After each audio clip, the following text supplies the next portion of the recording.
Assalamualaikum warahmatullahi wabarakatuh. Perkenalkan, nama saya Widi Boy dan saya berasal dari kelas Bank Lembaga Keuangan A dengan NIM 200201037. Koperasi simpan pinjam. Pendirian lembaga koperasi cukup sederhana, yaitu satu, minimal 20 orang yang membuat kesepakatan dengan akte notaris. Dua, didaftarkan ke Karwil Departemen Koperasi untuk mendapatkan pengesahan. Ketiga, ada susunan organisasi koperasi, rapat pengurus, mengangkat pengurus dan pengawas. Pengertian koperasi simpan pinjam: suatu kumpulan orang-orang yang mempunyai tujuan atau kepentingan bersama. Koperasi simpan pinjam melakukan usaha pembiayaan, yaitu menghimpun dana dari anggota, kemudian dana menyalurkan kembali dana tersebut kepada orang atau masyarakat umum. Sumber-sumber dana koperasi dari para anggota, iuran wajib, pokok, dan sukarela. Dari luar koperasi, badan pemerintah, perbankan, dan lembaga swasta lainnya. Jenis-jenis koperasi yang ada dan berkembang saat ini adalah: satu, koperasi produksi, koperasi konsumsi, koperasi simpan pinjam, dan koperasi jasa. Keuntungan koperasi: satu, biaya bunga yang dibebankan ke peminjam. Dua, biaya ADM setiap kali transaksi. Tiga, hasil investasi di luar kegiatan koperasi.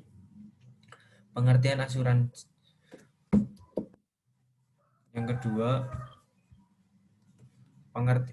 perusahaan asuransi. Pengertian asuransi. Asuransi adalah suatu mekanisme pemindahan risiko diri tertanggung kepada penanggung dengan sejumlah premi yang pasti tertanggung, bebas dari ketidakpastian kerugian yang mungkin diderita. Jenis-jenis asuransi. Dari segi asuransi: asuransi kerugian, asuransi kebakaran, penyangkutan kendaraan motor, dan lain-lain. Asuransi jiwa, asuransi berjangka tabungan atau seumur hidup.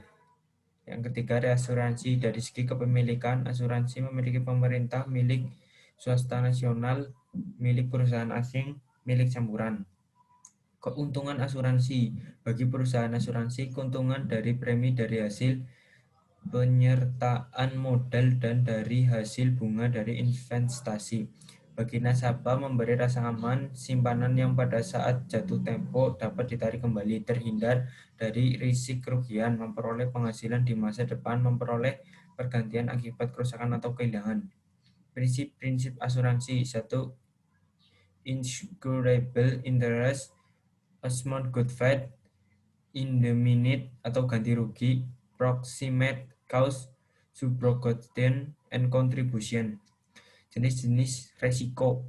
Satu, resiko murni, artinya bahwa tidak ada kepastian terjadinya suatu kerugian atau dengan kata lain hanya ada peluang merugi dan bukan peluang keuntungan. Dua, resiko spekulatif, artinya dua kemungkinan, yaitu memperoleh kerugian dan keuntungan. Tiga, resiko individu, yaitu seperti resiko pribadi, resiko harta, dan resiko tanggung gugat.